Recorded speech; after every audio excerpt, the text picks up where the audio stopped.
Assalamualaikum warahmatullahi wabarakatuh.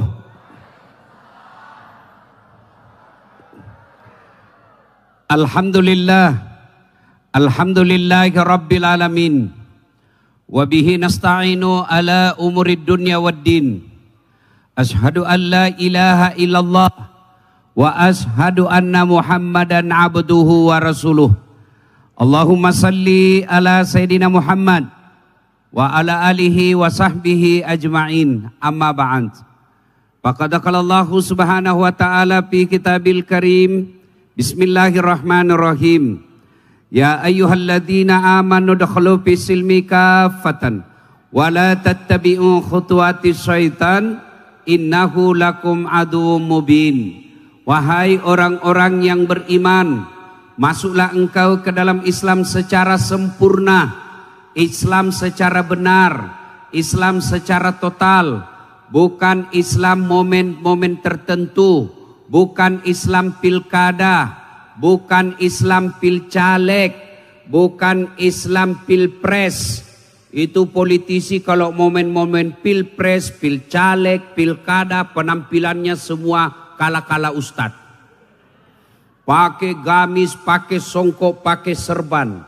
Hadir masuk keluar pengajian. Sudah terpilih hilang lagi. Coba seandainya ini mobil caleg, semua anggota DPR datang. Berapa yang datang malam ini? Ada yang datang? 3, 11 ya? Ya, mudah-mudahan yang hadir terpilih lagi. Ya.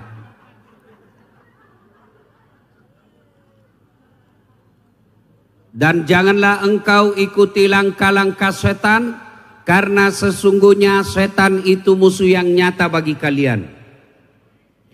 Ketika Bapak Ibu mendapat undangan acara ini, setan berusaha menggagalkan agar kita tidak datang.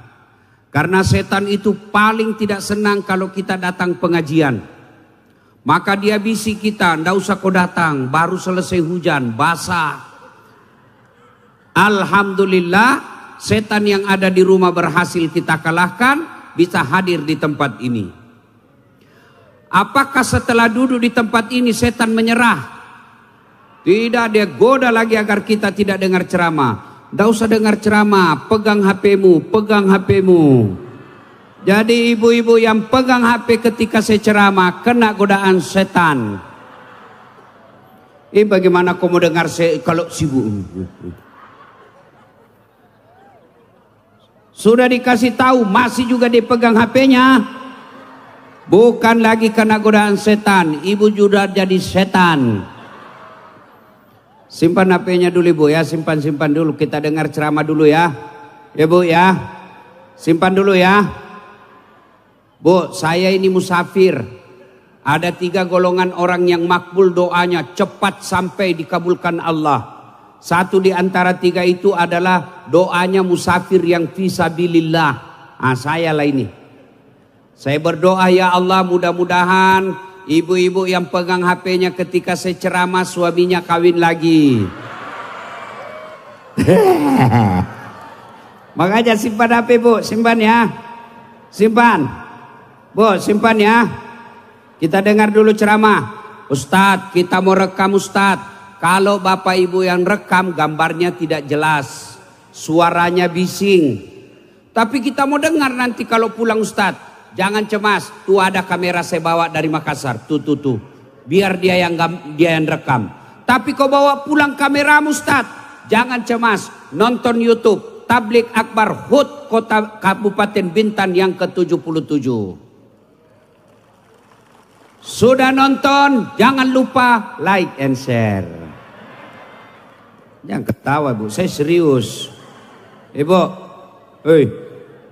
Pak, kalau kau follow artis apa kau dapat? Kalau Bapak Ibu like share artis apa kau dapat? Habis amalmu. Kelihatan dadanya, kelihatan pahanya, joget-joget tan. Nggak juga kau dikasih pegang, dikasih lihat-lihat saja. habis amalmu. Tapi kalau kau follow ulama, dapat ilmunya, ibadahmu lebih sempurna. Kau amalkan ilmunya, dapat lagi pahala. Kau sebarkan di grup WhatsApp, dapat lagi amal jariah. Maka lebih baik follow ulama daripada follow selebriti. Dan alhamdulillah malam ini, di tempat ini, ulang tahun ke-77, kita rayakan puncaknya dengan tablik akbar seperti ini. Alhamdulillah. Kabupaten lain ulang tahunnya ngundang artis. Ada juga sini. Ada juga sini. Besok. Sudahlah 50-50. Daripada cuma artis ya alhamdulillah ya kan. Ya. Ibu. Ya. Maka silakan pilih. Mau nonton artis besok. Mau dapat ilmu agama malam ini. Mau campur-campur hadir lagi besok. Bu, Pak. Itu saya hargai undangan acara ini. Kenapa? Karena dulu Pak Bupati waktu mencalonkan, saya kan datang bantu beliau. Iya kan? Kita datang lagi setelah terpilih. Alhamdulillah terpilih, saya menepati janji saya datang lagi. Meskipun hari ini tanggal 1 Desember, istri saya pagi-pagi marah-marah. Marah-marah, kenapa? Kenapa tinggalkan Makassar? Hari ini kita ulang tahun pernikahan yang ke-14. Saya bilang meskipun saya tidak hadir di sisimu, tapi di hatiku selalu ada dirimu. Dan janganlah engkau ikuti langkah-langkah setan, karena sesungguhnya setan itu musuh yang nyata bagi kalian. Musuh kalian bukan tentara, musuh kalian bukan Satpol PP, musuh kalian bukan polisi, musuh kalian bukan aparat, musuh kalian adalah setan, di mana setan itu musuh yang nyata bagi kalian. Bu, ibu, jangan musuhi polisi. Bapak-bapak, adik-adik, jangan musuhi polisi. Bapak-bapak, kalau hilang motormu siapa kau cari? Polisi. Ibu-ibu, hilang anak gadismu siapa kau cari? Polisi. Motormu diserobot diambil orang siapa kau cari? Polisi. Makanya jangan musuhi polisi. Kau melanggar. Kau ndak lihat ini rambu-rambu. Saya lihat Pak. Kenapa kau langgar? Saya ndak lihat Bapak. Kenapa ndak lihat saya? Bapak sembunyi di tikungan. Mana SIM-mu? Ini Pak. STK? Ini Pak. Lengkap? Lengkap Pak. Saya tilang kau. Kenapa Bapak tilang saya? Kau melanggar, pembohong. Maksudnya apa Pak? Itu motormu Honda, jaketmu Yamaha. Itu polisi film India. Kalau polisi Indonesia mengayomi, melindungi dan melayani masyarakat. Bahkan kita bisa tablik akbar seperti ini. Mana bisa kita tablik akbar kalau sudah tidak aman? Saya lagi ceramah ada batu. Assalamualaikum. Mari Pak. Kita bisa ceramah seperti ini karena negara kita, kabupaten kita, tempat kita aman Kantipmasnya. Dan itu jasa-jasanya polisi. Makanya jangan musuhi polisi. Polisi juga jangan musuhi ulama. Kenapa? Karena kalau kau mati siapa yang bungkus kamu? Maka yang baik polisi lindungi ulama, ulama doakan polisi, sama-sama kita jaga Kabupaten Bintan. Wa qala idzan bismillahirrahmanirrahim. Innallaha wa malaikatahu yusalluna 'alan nabi. Ya ayyuhalladzina amanu sallu 'alaihi wa sallimu taslima.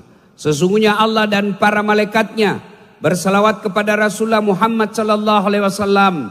Maka wahai orang-orang yang beriman, bersalawatlah kalian kepada Rasulullah dengan sebaik-baik salawat. Suatu kali Nabi lagi duduk-duduk dengan malaikat Jibril. Tiba-tiba Nabi melihat ada malaikat lebih sejuta jari-jarinya. Bapak-bapak, berapa jari-jarinya Pak? Berapa? Ibu-ibu, berapa jari-jarinya Bu? 10. Cacat dong. Tidak ada kakimu. 20. ini malaikat sujud tak jari-jarinya Pak. Nabi kagum dan bertanya, wahai Jibril, malaikat apa itu? Banyak betul jari-jarinya. Jibril menjawab, itu malaikat yang Allah tugaskan mencatat air ketika hujan. Nabi tanya malaikat yang jarinya banyak, wahai malaikat, apa betul kau mampu mencatat air ketika hujan? Ya, ku catat yang jatuh di laut, ku catat yang jatuh di gunung, ku catat yang jatuh di darat. Semua aku catat, tak setetes pun yang tidak aku catat ya Muhammad. Maka aku sibuk dengan jariku yang banyak ini. Ya Muhammad, ada satu yang tidak mampu aku catat. Kenapa? Jumlahnya lebih banyak daripada air hujan. Apa gerangan? Ketika umatmu berkumpul di suatu tempat seperti kita sekarang ini, lalu mereka bersalawat bareng-bareng kepadamu, aku tidak bisa mencatat betapa banyak pahala yang Allah turunkan di tempat itu. Maka Bapak Ibu ketika berkumpul seperti ini, bersalawatlah ramai-ramai karena pahalanya lebih banyak daripada air hujan. Bapak Ibu yang saya muliakan, perlu kita tahu, orang masuk surga bukan karena tidak ada dosa. Kalau orang masuk surga karena tidak ada dosa, tidak ada isinya surga kecuali Muhammad sallallahu alaihi wasallam. Mana ada orang yang tidak ada dosanya? Ayo angkat tangan yang tidak ada dosanya. Ayo, mana tidak ada dosanya? Ini di belakang saya. Muka-muka penuh dosa juga ini Pak. Ini dia bicara. Banyak juga dosa saya Pak. Apalagi kalau saya pergi jogging pagi-pagi. Habis amalku Pak. Di depan paha sebelah kanan, ketek sebelah kiri, dada di belakang pantat. Dia bilang mahasiswaku, kenapa kau lihat Ustaz? Pasti dilihat, barang bagus. Iya, mana dan tidak ada dosa. Lalu kenapa orang masuk surga Ustaz? Karena ditimbang pahalanya sebelah kanan, timbang dosanya sebelah kiri. Ternyata timbang punya timbang lebih banyak kebaikannya daripada dosanya, meskipun selisihnya 0,1%. Maka saya mau ajak bersalawat. Bisa Ibu? Kita bertanding, boleh enggak? Kita tanding malam ini, bisa kan?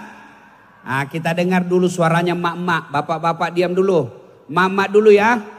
Yang merasa jenis kelamin perempuan, ayo selawat. Ras terkuat di bumi. Ya, sen kanan tidak belok-belok. Ketawa Ibu, kau bayangkan dirimu sendiri kan? Bawa diam dulu, kita dulu salawat, ibu-ibu dulu. Ayo salawat bareng-bareng Bu, yuk. Salatullah ala toha rasul.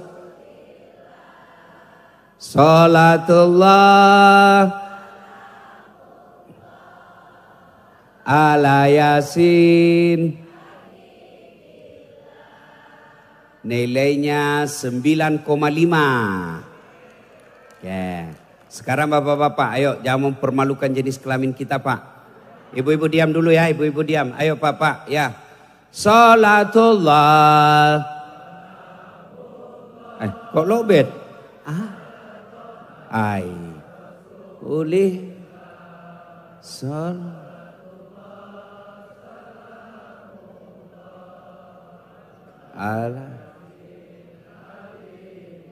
Aduh, itu mau poligami.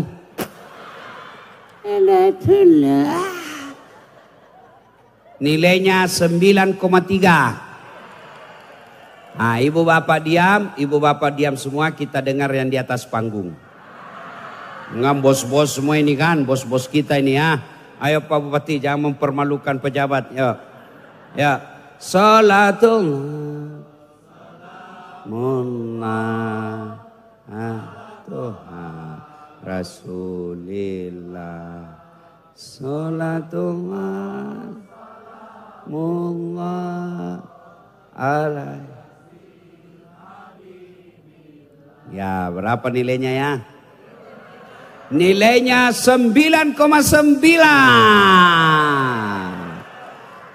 Mohon maaf Ibu, beliau yang ngundang saya. Kalau saya kasih sedikit nilai nanti juga kurang honor saya Bu. Ya. Ayo kita sama-sama semua ya, sama-sama ya. Sama-sama ya. Yuk semua atas bawah. Mudah-mudahan selawat kita menambah pahala kita di akhirat kelak. Yuk. Salatullah salam ala toha rasulillah. Salatullah salamullah ala yasin.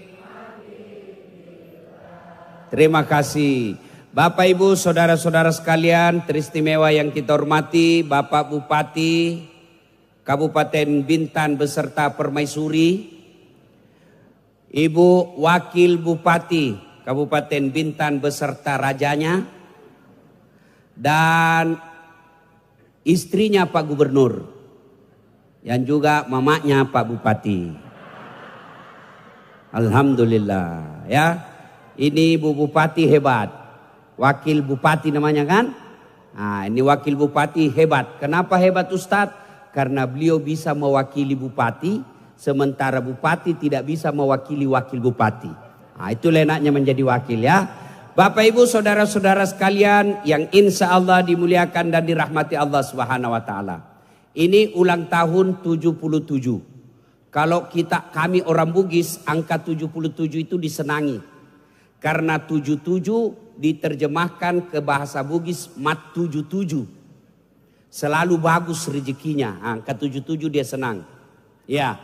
Nah, apa hubungannya Ustadz? Kita tabligh akbar. Dulu Rasulullah Sallallahu Alaihi Wasallam hijrah dari Mekah ke Madinah. Di Mekah beliau diusir dari kampung halamannya. Lalu pindah. Nah, pertama poin dari pindahnya. Ternyata tidak ada orang yang tidak ada masalahnya. Tuh pertama dulu, Kabupaten Bintan ini ulang tahun ke-77, percaya tidak ada kabupaten yang tidak ada masalahnya. Semua ada masalah. Jangankan kabupaten yang penduduknya bisa sampai ribuan, sampai ratusan ribu. Yang perusahaannya banyak, ada nakal, ada yang baik. Dalam satu rumah tangga saja pasti ada masalah. Ya toh Ibu? Ya toh? Apa masalah rumah tangga? Macam-macam. Ada masalah rumah tangga, sudah 2 anaknya tidak ada rumahnya, masih ngontrak-ngontrak. Ada rumah tangga, alhamdulillah sudah punya rumah, tidak ngontrak-ngontrak, tapi apa masalahnya? Tidak ada anaknya. Ya kan? Ada anaknya, ada rumahnya, apa masalahnya? Mertuanya ikut campur. Biar gorden rumah mau diatur sama mertua. Mertua baik, rumah ada, anak ada, soleh anaknya. Apa masalahnya? Suaminya kawin lagi. Iya kan? Tidak ada. Itu rumah tangga. Sempurna tidak mungkin. Apalagi kabupaten. Pasti banyak masalahnya. Apalagi sekarang masalah paling besar negara kita efisiensi anggaran. Iya toh? Maka janji-janji kampanye susah dilaksanakan. Kenapa? Anggaran terbatas. Belum lagi tim sukses. Kadangkala tim sukses menghasut antara bupati sama wakilnya. Maka semua orang pasti ada masalah. Coba dengar. Jangankan sebuah kabupaten. Diri pribadi saja. Satu. Waktu mahasiswa apa masalahnya? Mau sarjana. Sudah sarjana selesai masalahnya? Belum. Mau kerja. Sudah kerja dapat di pegawai negeri, selesai masalahnya? Belum, mau jadi kepala bagian. Sudah kepala bagian, selesai masalahnya? Masalah besar, mau jadi kepala dinas. Iya kan? Sudah kepala dinas, muncul masalah besar, mau jadi sekda. Sudah jadi sekda, selesai masalahnya, mau jadi bupati. Sudah jadi bupati, mau 2 periode. Iya kan? Sudah 2 periode mau jadi gubernur. Sudah gubernur ditangkap KPK. Iya toh? Tidak ada orang tidak ada masalahnya. Semua orang punya masalah. Yang di atas ini semua ada masalah. Ini sini muka-muka penuh masalah semua Pak. Mana ada tidak ada masalahnya? Satpol PP banyak juga masalahnya. Pegawai honor banyak juga masalahnya. Sekarang namanya P3K. pertolongan pertama pada kecelakaan. Karena malu dibilangi pegawai honor, dikasih keren P3K. Padahal sama saja pegawai honor. Saya tahu lagunya pegawai honor. Berakit-rakit dahulu, berenang-renang ke tepian. Sakit-sakit dahulu, susah-susah dahulu, lalu kemudian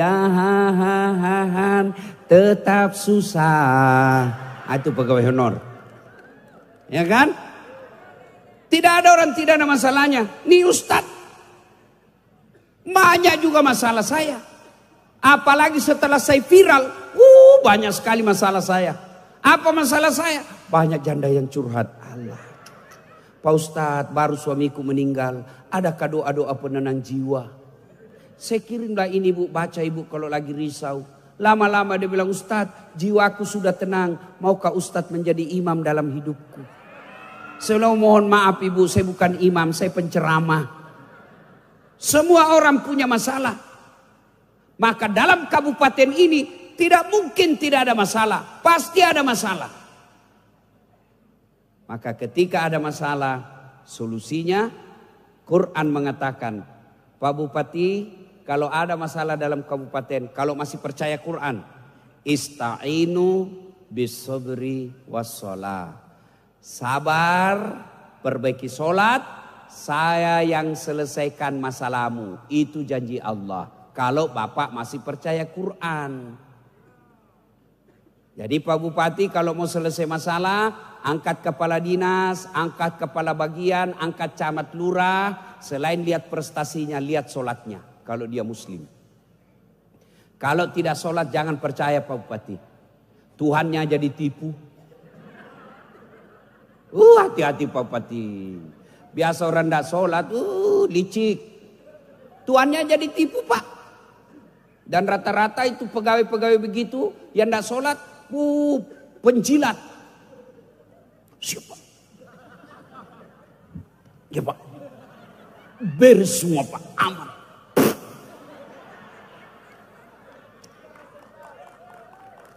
Jangan percaya kalau rendah sholat.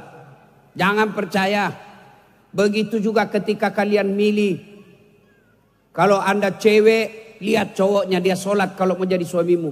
Kalau kalian lelaki, lihat sholatnya untuk jadi istrimu. Kalau tidak sholat, jangan percaya. Perhatikan sholatnya. Kalau sholat baik, insya Allah tidak ada susahnya bagi Allah kasih kamu. Tidak ada gunanya kita pengajian begini. Pulang dari pengajian syukuran ini tetap tidak sholat. Tidak ada gunanya, habis-habisin anggaran saja. Mudah-mudahan Pak Bupati umur panjang, sehat walafiat. Besok beliau rapat katakan, nah kau dengar ceramah tadi malam mulai hari ini saya akan perhatikan sholatmu. Bagaimana caranya? Mulai hari ini muslim kita berjamaah sholat duhur di masjid. Begitu waktu sholat datang, tunda pekerjaan, berjamaah sama-sama di masjid. Dan hebatnya seorang bupati kalau dia berjamaah, semua anggotanya ikut. Coba kalau Pak Bupati, saya setengah mati ceramah. Ayo sholat jamaah, mari kepala dinas sholat jamaah. Tidak ada yang datang. Kenapa? Ustadz pulang besok. Tapi coba kalau Bupati datang sholat berjamaah di masjid. Assalamualaikum warahmatullahi. Assalamualaikum warahmatullahi. Selesai sholat dilihat ke bawah, belakang. Mana ini kepala dinas pendidikan? Tidak pernah saya lihat datang berjamaah. Sudah berapa kali saya berjamaah tidak pernah datang. Didengar sama ajudan. Ajudan telepon kepala dinas pendidikan. Pak Kadis ditarik sama Pak Bupati. Beliau katakan sudah lama ini tidak pernah dilihat sholat jamaah. Besok belum azan sudah ada itu Pak Kadis di masjid. Itulah hebatnya gunakan jabatan. Maka keliru seorang pejabat kalau dia tidak gunakan jabatannya untuk rame-rame masuk surga.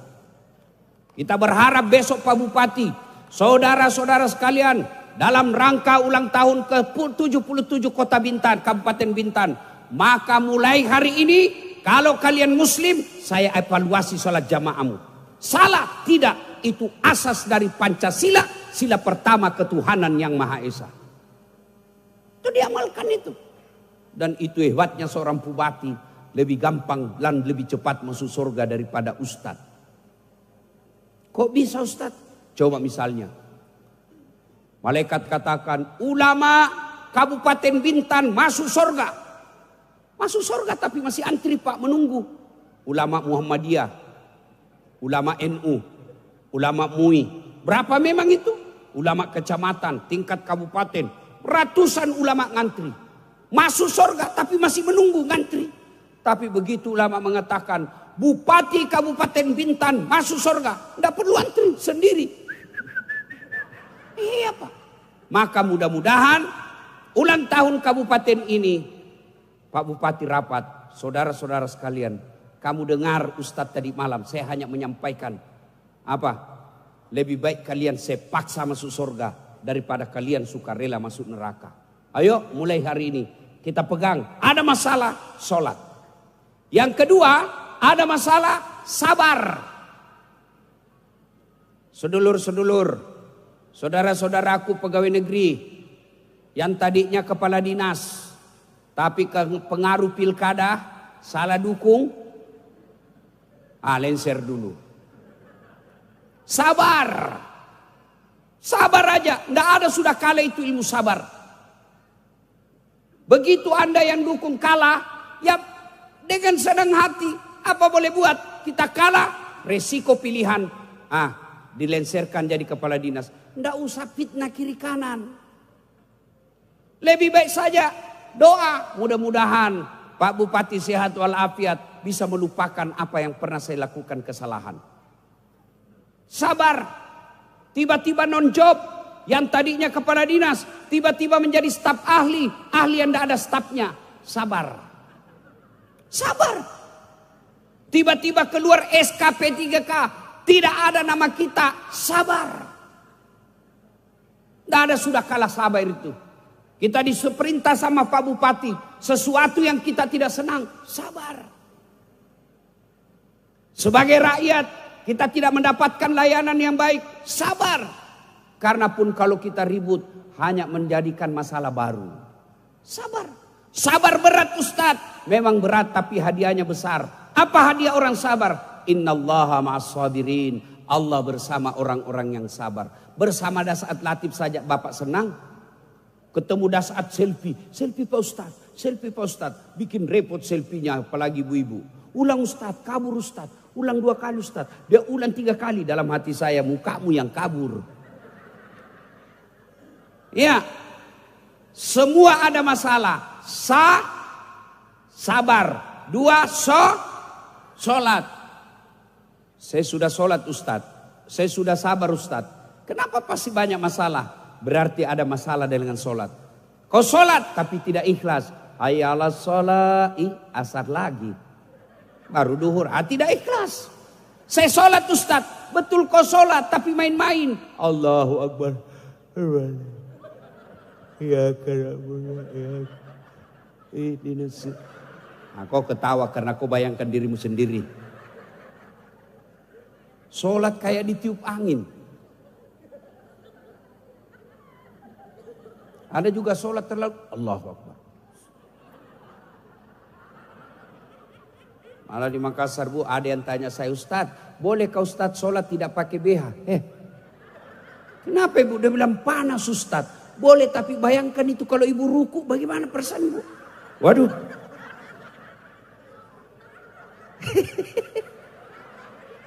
Ibu bayangkan diri sendiri kan? Coba kalau Ibu ketemu sama Pak Bupati tidak pakai itu. Dilihat kau istrinya, kurang ajarin, keluar kau.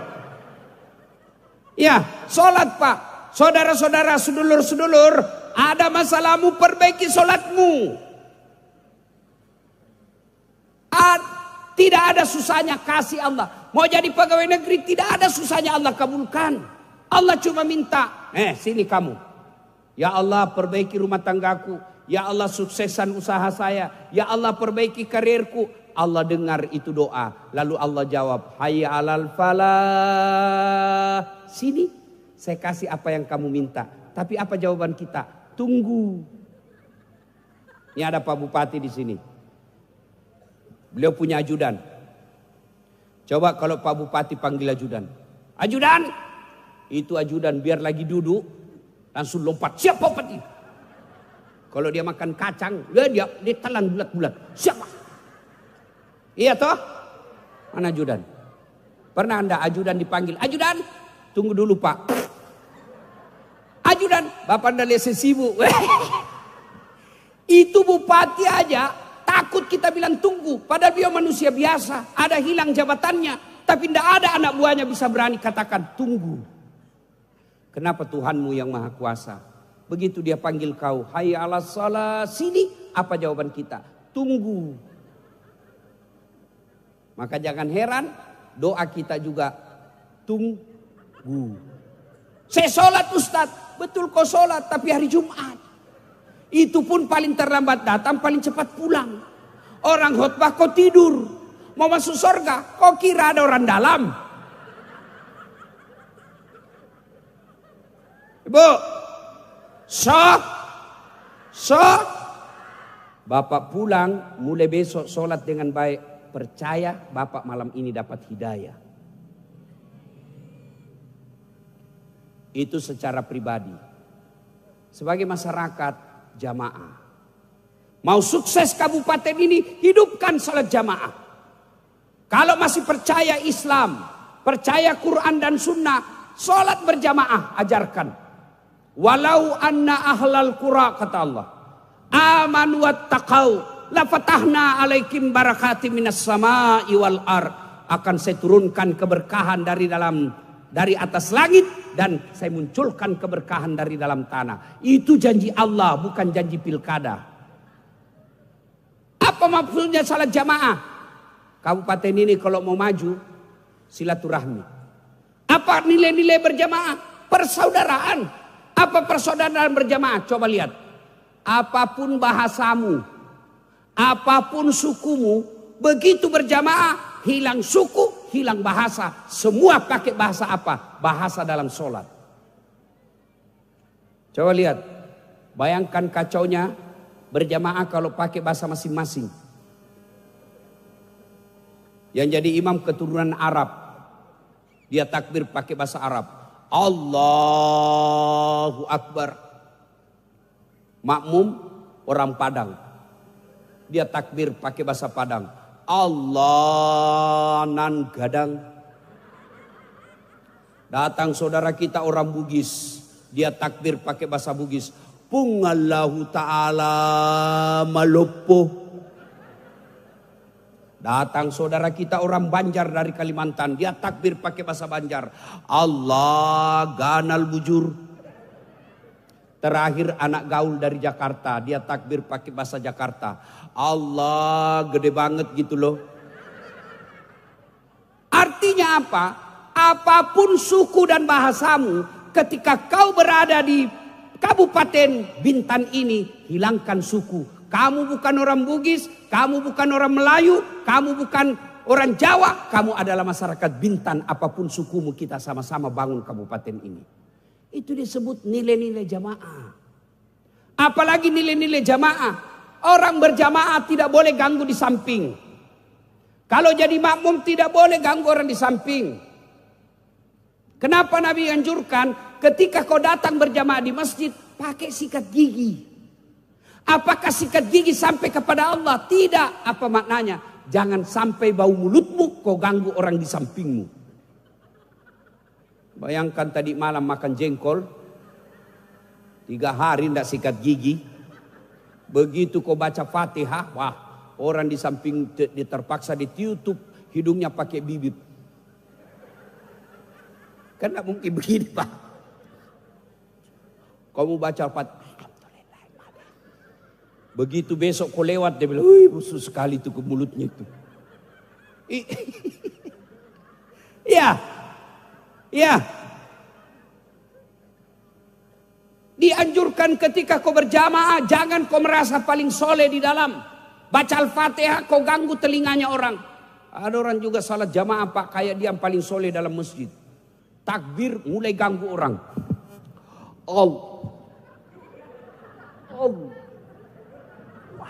Baca Al-Fatihah kayak dia mau gigit telinga kita. Alhamdulillah. Itu artinya Kalau kau menerapkan nilai-nilai jamaah, jangan kau ganggu tetanggamu. Jangan kau ganggu teman kantormu. Silakan kau jadi kepala dinas, tapi jangan kau fitnah lawanmu. Silakan kau jadi camat, tapi jangan cari muka dan kau fitnah orang yang mau juga jadi camat. Itu maknanya. Kalau kau berjamaah, jangan kau ganggu kakinya orang. Ada yang berjamaah dikasih pindah kaki. Kita kasih pindah, dikasih pindah lagi. Ada bapak pernah dapat gitu kan? Saya sering pak. Saya kasih pindah kaki saya, dia kasih pindah juga kakinya. Saya kasih pindah, enggak bisa lagi pindah kaki saya. Terpaksa ku injak kakinya. Selesai sholat dia bilang, Ustadz kenapa injak kaki? Kau ganggu kakiku. Kenapa kau kasih kena kaki jari-jari? Ustadz supaya rapat sap. Dek, kalau mau rapat sap bukan jari-jari kaki dikasih rapat, ini bahu. Kalau ini rapat, kakimu rapat, sapmu longgar. Apa? Allahu Akbar. Iya. Itu nilai-nilai jamaah kalau diterapkan dalam sholat, aman masyarakat, enak kita bermasyarakat. Itu makmum. Imam, apa nilai-nilainya? Kata Nabi, kalau kau jadi imam, balik dulu ke belakang. Salat jami rahimakumullah. Salat jami rahimakumullah. Apa artinya? Imam harus tahu siapa jamaah kita. Kata Nabi, kalau kau jadi imam, satu, ringkaskan bacaanmu. Itu tadi dicontohkan Pak Bupati kita, anak muda yang responsibility-nya tinggi. Tidak usah panjang-panjang sambutan. Ada juga bupati kalau ceramah sambutan maulid, dia yang bahas materi maulid. Saya bilang dalam hati, kau aja yang ceramah. Alhamdulillah tadi kan beliau katakan, ya sudah kita merindukan Pak Ustadz. Ini aspirasi namanya. Iya. Kata Nabi, kalau kau jadi imam ringkaskan. Kenapa? Suruh lihat. Ini orang di luar, di belakang ke macam-macam. Ada yang remati. Ada asam urat. Ada yang barangkali mau sekali kentut. Ada juga barangkali yang lupa kunci motornya. Panjang betul dia bilang, hilang sudah motor saya. Aduh. Ada juga yang mau sekali kentut. Iya toh? Ibu ketawa karena ibu pernah alami toh. Ringkaskan bacaan. Ada orang jadi imam, dia siksa orang tua di belakang. Apalagi yang sudah pensiun kasihan.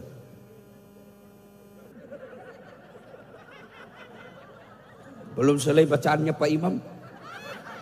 Naik lagi kepalanya. Belum selesai jatuh lagi kembali kepalanya.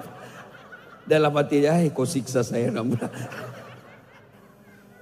Itu artinya pemimpin yang baik, dia tidak melaksanakan apa yang dia mau, tapi apa yang dibutuhkan masyarakat. Itulah sebabnya ada namanya anggota DPR pergi reses. Melihat apa yang dibutuhkan masyarakat. Cuma kadang-kala anggota DPR resesnya palsu. Ada tanda tangan laporan tidak ada kegiatannya.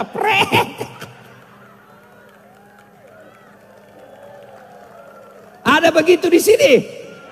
Ada. Kau salah, kenapa kau pilih? Kau dipilih wane piro. Dapat sudah kau. Lihat itu bulan Agustus. Kita lagi susah cari kerja, dia joget-joget naik gajinya. Salah, tidak. Memang dia artis.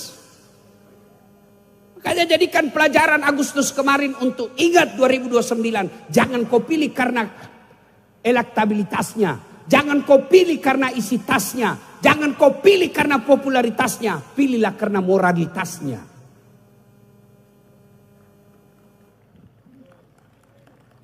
Bupati, lihat, kata apa? Jangan yang baca yang panjang-panjang, ringkaskan. Yang kedua, kata Nabi, maknanya dalam kehidupan sosial masyarakat, ketika kau jadi imam, jadi pemimpin, jadi bupati, baca yang umumnya orang hafal. Tujuannya apa? Satu, kalau imam baca yang kita hafal, kita bisa ikut khusyuk. Imam baca wadduha, kita bisa ikut. Kenapa kita hafal? Imam baca kul-kul, kita bisa hafal, ikut. Tapi begitu imam membaca surah Al-Anfal ayat 5 sampai 50. Dia husuk dengan bacaannya, kita husuk dengan hayalan. Kita mau ikut tidak dihafal. Kita mau ruku, imam belum selesai. Terpaksa mata kita baca pengumuman di dinding. Keadaan keuangan masjid. Pembayaran listrik 1.500.000. Bayar air 700.000. Saldo kas. Belum selesai bacaannya imam, pindah lagi mata kita ke kalender. Persatuan Guru Republik Indonesia. Belum juga selesai imam, pindah lagi mata kita ke bajunya di depan. Caleg DPR RI nomor urut 7. Siapa salah? Siapa salah? Imam. Itu artinya apa? Imam harus tahu apa kewajiban masyarakat. Tapi jadi makmum, kalau ada keinginanmu tidak sesuai masyarakat, jangan dulu kalian yang ngomong. Kalau berjamaah imam salah, mestinya ruku, imam pergi sujud. Siapa yang bicara? Ini di belakang imam sebelah kanan. Namanya muballaghah. Apa itu muballaghah? Yang Bapak kalau lihat itu di Mekah ada yang Pak Imam As-Sudais katakan Allahu Akbar, ada yang berteriak bilang Allahu Akbar. Itu muballaghah. Siapa muballaghah? Anggota DPR.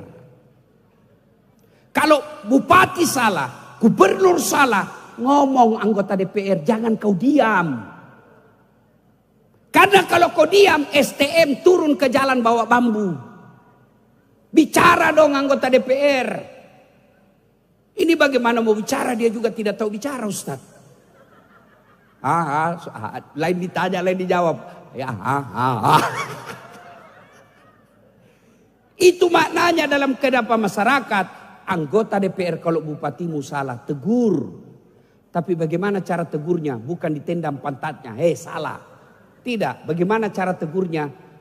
Muballaghah mengucapkan Subhanallah, Maha Suci Allah. Jangan bakar.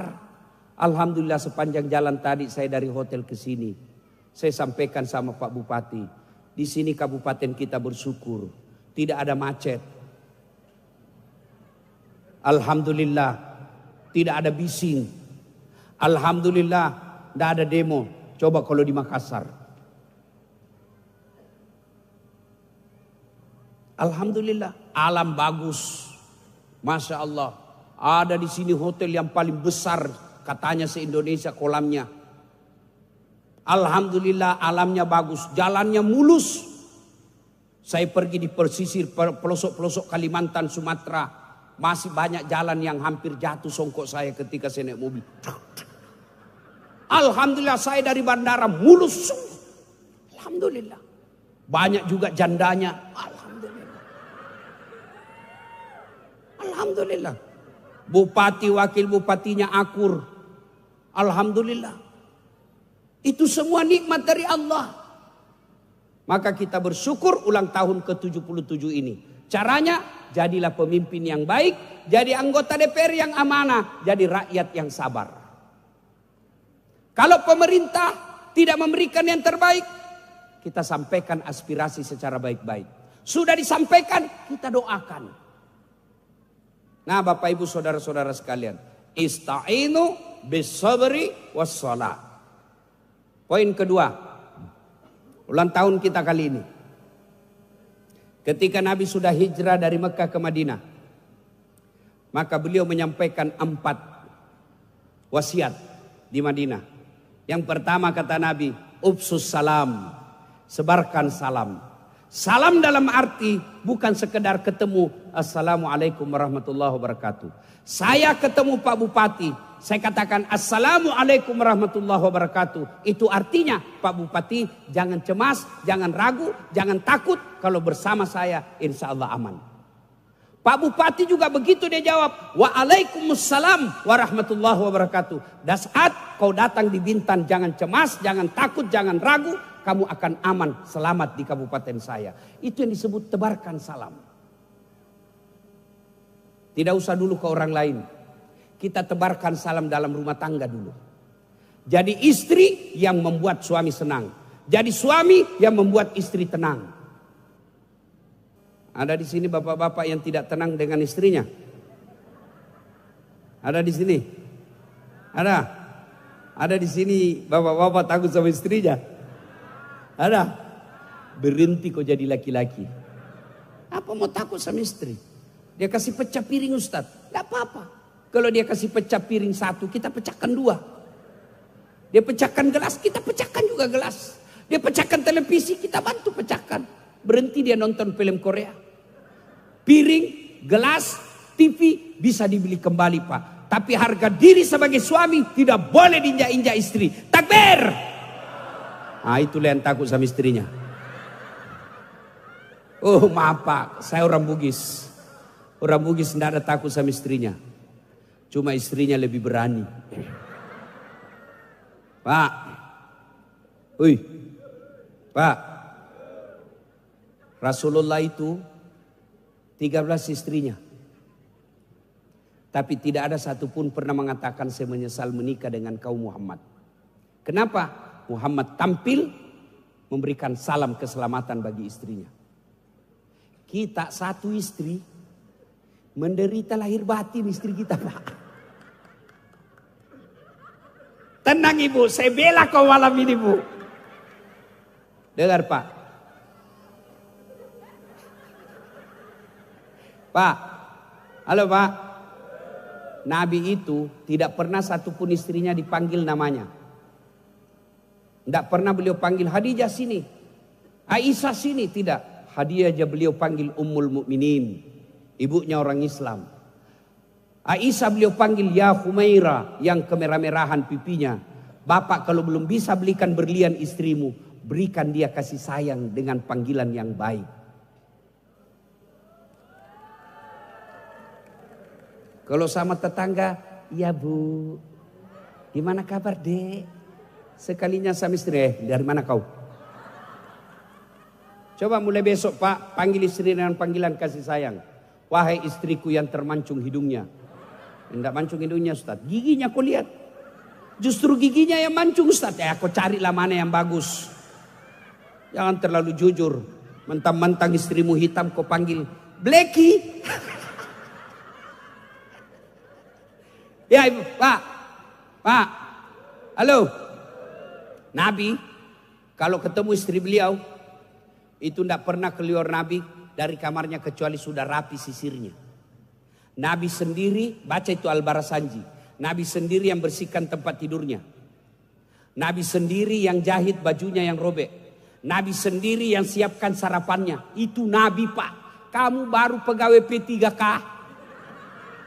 Hargai saya pret. Tenang Ibu, saya bela kau malam ini Bu. Saya tidak senang istriku Ustaz. Kenapa kau peristrikan? Apalagi sampai memukul. Bukan bagian dari umatku kata Nabi. Suami yang tahu memuliakan istrinya. Didustakan oleh Nabi sebagai umatnya. Saya tidak senang Ustaz. Jelek istri saya. Ya jodohmu.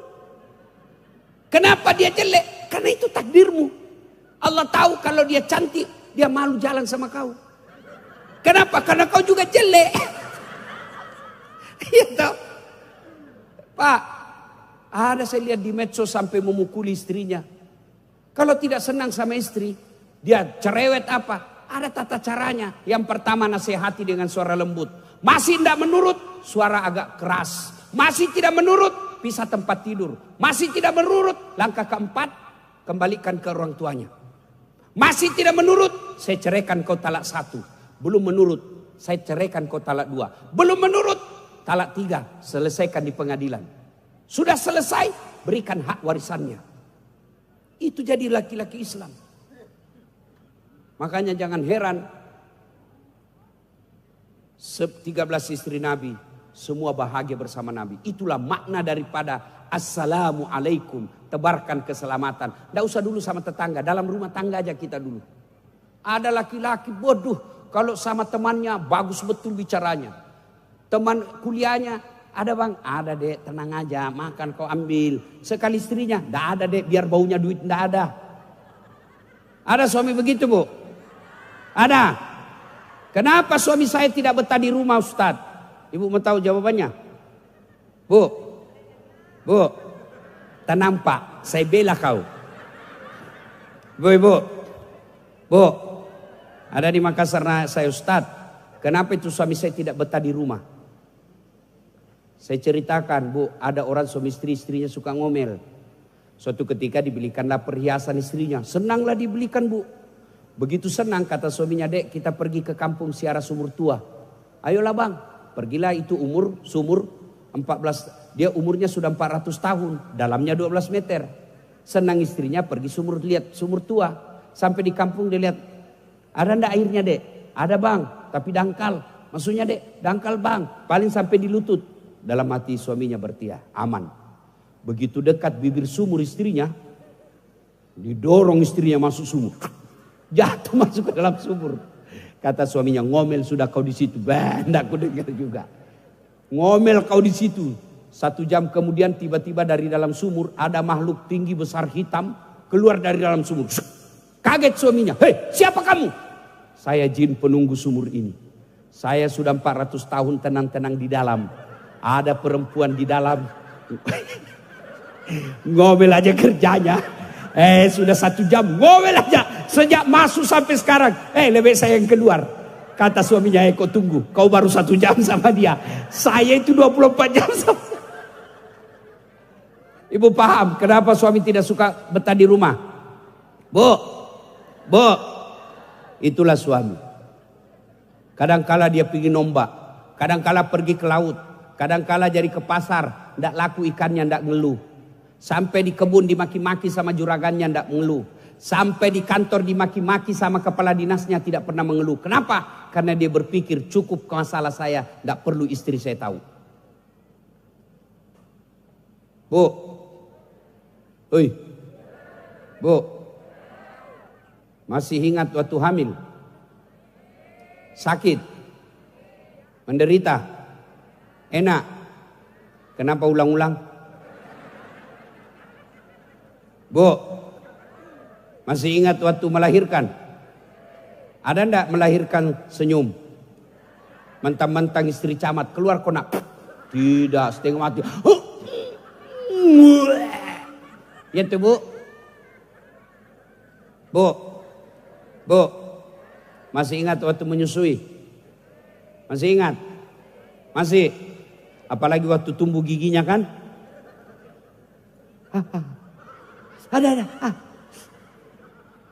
Ada kira-kira digigit. Kok gigit saya? Enggak, dia bujuk. Lepas kena, aduh banci saya. Siang anaknya, malam mengandung, melahirkan, menyusui. Itulah 3 penderitaan seorang ibu. Sehingga kata Nabi, ya Rasul, setelah ibu, setelah Allah dan Rasulnya, siapa saya taati? Ibumu mengandung. Setelah itu siapa ibu? Ya Rasul, siapa? Ibumu melahirkan. Setelah itu siapa ya Rasul? Ibumu menyusui. Ibu. 3 inilah yang tidak bisa ditanggung laki-laki mengenai hebatnya. Paham ibu? Paham ibu? Sekarang saya tanya, siapa yang mengandung suamimu? Mamanya. Siapa yang melahirkan suamimu? Ibunya. Siapa yang menyusui suamimu dulu waktu kecil? dulu bu. Siapa? Jawab, siapa? Saya ulang, siapa yang mengandung suami? Siapa yang melahirkan? Siapa yang menyusui? Sekarang tolong jawab, siapa yang terima gajinya suamimu? Mamanya? Mamanya? Istrinya. Maka ketika kau durhaka sama suamimu, jangan harap kau masuk surga. Baunya surga kau tidak dapat. Nabi bilang ridanya Allah tergantung dari ridanya suamimu. Banyak perempuan soleh, jilbab bagus, rajin pengajian, tapi kasar sama suaminya. Itu artinya ketika katakan assalamualaikum bang, itu artinya tenang bang, saya akan selamatkan kamu. Ngapain assalamualaikum kalau suami tidak tenang? Bu, saya hanya ingin bangga punya istri 1. Cuma pernah saya tanya istri saya, Dek, kalau misalnya saya sakit, dan sakit itu tidak bisa sembuh dengan obat apapun, kecuali saya diizinkan kawin lagi, baru bisa sembuh. Kira-kira kamu pilih saya mati atau izinkan, Apa dia jawab? Biarlah kau mati duluan. Coba Bapak nanti coba amalkan ini ya. Pulang nanti kau tanya istrimu, Bu, kalau misalnya saya sakit dan obat hanya satu-satunya yang bisa menyembuhkan adalah kawin lagi, apa kira-kira jawaban istri? Kalau jawab istri saya, Pak, dia bilang biarlah kau mati duluan, saya doakan kau husnul khotimah. Pak Bupati boleh cobalah ini. Iya Pak. Oh tapi istri saya itu Bu, saya bilang selalu sama mama saya akan protes kepada Allah kalau istri saya tidak masuk surga. Bisa jadi istri saya lebih dulu masuk surga. Itu yang disebut assalamualaikum. Kalau saya mau pergi ceramah Ibu, dia bawa itu ransel saya. Tidak usah saya yang berat, banyak di situ alat elektronik. Apa dia bilang? Beratnya ransel ini tidak seperti beratnya ustadz menanggung beban sebagai pendakwa dan rumah tangga. Enak perasaan. Begitu saya naik mobil Bu, dia cium tangan. Cukup? Tidak, dia cium lagi jidatku. Sudah itu dia cium lagi mata kanan. Mata kiri lagi. Ini agak lama-lama sedikit. Kenapa istri saya? Tidak percaya itu ada kameramen saya. Tanya, dia selalu lihat saya itu. Sudah itu, dia usap lagi dadaku. Apa dia bilang? Ustadz, ridhoi saya. Enak perasaan. Coba amalkan ini, ulang tahun ke-77. Kepada pegawai negeri. Amalkan itu ibu-ibu. Kalau suamimu pergi cari nafkah. Berapa banyak suami pergi cari nafkah, pulang tinggal jenazah, tabrakan di jalan. Bayangkan kalau kamu bertengkar 3 hari tidak bicara, suamimu balik tinggal jenazah. Seperti kena ombak, kena tsunami, pulang tinggal jenazahnya kau dapat. Dan kau tidak sempat minta maaf, kau tidak akan dapat ridhanya Allah. Maka minta maaf. Istri ngomel, saya kalau istriku tanya, kenapa jarang di rumah? Saya hanya menyanyi. Tiap malam engkau ku tinggal pergi. Bukannya aku sengaja. Demi kau dan si buah hati, terpaksa aku harus begini. Wah enak perasaannya. Masih marah juga, sepeluk rapat-rapat. Baru saya menyanyi. Insaflah wahai manusia. Itu namanya memberikan keselamatan kepada istri. Ibu-ibu juga kalau suamimu marah-marah, kau menyanyi juga. Pulangkan saja aku pada, atau lihatlah tanda bekas tampar. Ya ayo ikut. Ulang. Lihatlah tanda bekas tampar tanganmu sering kau lakukan, menyakiti. Salahkah samakah aku yang dijual? Berarti orang tua memang semua di sini. Coba kan enak kalau rumah tangga marah suami, kita jawab dengan lagu. Saya istriku kalau marah, saya buka baju saya joget, begadang jangan ketawa dia Pak. Itu perempuan Pak, kalau dia marah jangan masukkan akal, sakit hati kita Pak. Tapi dicandain saja. Apalagi kalau dia bilang pokoknya, lebih diam. Diam saja Pak, biar Bapak jelaskan tidak masuk di akalnya. Kau jelaskan 1 muncul pertanyaan 2. Sudah tuntas pertanyaan 2 muncul pertanyaan 3. Selesai semua dia ungkap lagi 5 tahun yang lalu. Itu dulu, ini dia ini semua ini. Makanya itu perempuan ahli sejarah. Sekali kau bikin salah sampai mati dia ingat. Makanya kalau mau jangan bikin sejarah. Ya Bu? Ya Bu ya? Ya Bu ya? Masya Allah. Saya jadi dalam rumah tangga kita sebarkan keselamatan. Sudah itu dalam rumah tangga ke tetangga lagi. Bagaimana bertetangga? Itu kata Nabi. Kalau kau bertetangga, pohonmu menyeberang ke pagarnya tetangga, yang menyeberang miliknya tetangga. Coba lihat maksudnya apa Ustaz? Bapak tanam mangga. Lalu mangga itu dahan rantingnya menyeberang ke pagar. Maka yang menyeberang halal bagi tetangga. Ada yang tanya saya, Ustaz, bagaimana kalau istrinya tetangga menyeberang pagar? Itu lain lagi masalahnya itu Pak. Ya, nah, sudah dari tetangga, lalu yang semakin jauh.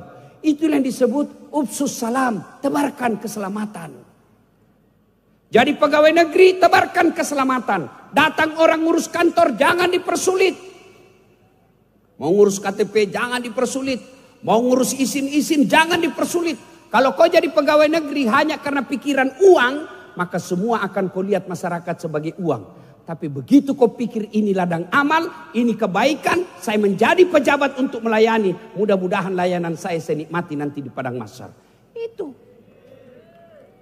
Itu yang disebut ufsus salam, tebarkan keselamatan. Yang kedua kata Nabi, apalagi setelah ufsus salam, at'im al-masakin, beri makan fakir miskin. Alhamdulillah programnya Pak Bupati, dikasih BPJS gratis. Tadi juga dikasih sertifikat. Tapi dalam hati saya, untuk apa ini sertifikat? Hanya dipasang. Tapi ternyata Pak Bupati bukan cuma sertifikat Ustadz. Kami juga kasih insentif tiap bulan. Dan itulah kebijakan seperti itu yang Pak Bupati nanti akan nikmati di akhirat. Kasih BPJS, sembako. Dan tidak ada orang bangkrut karena jabatan bersedekah. Dan tidak ada orang hina karena rajin sedekah. Maka bersedekahlah. Saya miskin Ustadz, sedekah kreatif. Caranya apa? Kita lihat hari Jumat, bawa nasi ke masjid. Ustadz, saya hanya bisa 3 bungkus. 3 bungkus bagi kita orang miskin bisa jadi jauh lebih baik daripada 100 bungkus anggota DPR tapi pakai uang negara. Habis sedekah. Bapak lihat di masjid, tidak ada sendal dari masjid, dari toilet ke pintu masjid, tidak ada sendal. Kita sumbang sendal. Itu yang disebut ufsus salam, kemudian bersedekah. Dan yang ketiga yaitu silul arham, sambungkan silaturahmi. Pilkada sudah selesai, pilcaleg sudah selesai, jangan lagi bercerai-berai. Wa'tasimu bihablillahi jami'an wa la tafarraqu. Berpegang teguhlah engkau kepada tali persaudaraan agama Allah dan janganlah engkau bercerai-berai. Yang keempat pesan Nabi, kalau mau maju ini kabupaten, maka lakukan yang keempat. Wa minal laili fatahajjat bihi. Bangunlah engkau sepertiga di hari malam untuk sholat tahajud, memohon pertolongan kepada Allah. Bapak ibu saudara-saudara sekalian, ingin rasanya berlama-lama, tapi waktu jualah yang membatasi kita. Selamat ulang tahun Kabupaten Bintan yang ke-77. Mudah-mudahan di ulang tahun ini Allah turunkan keberkahan sesuai janji Allah. Walau anna ahlal qura amanu wattaqau lafatahna alaihim barakatim minas sama'i wal ard. Maka Allah akan turunkan keberkahan dari langit dan Allah munculkan keberkahan dari dalam tanah. Terima kasih atas kehadirannya semua. Terima kasih Pak Bupati atas pelayanan yang luar biasa kepada kami dan tim. Mudah-mudahan Allah membalasnya dengan sebaik-baik balasan. Demikian usikum wa nafsi bitaqwallah fastabiqul khairat. Assalamualaikum warahmatullahi wabarakatuh.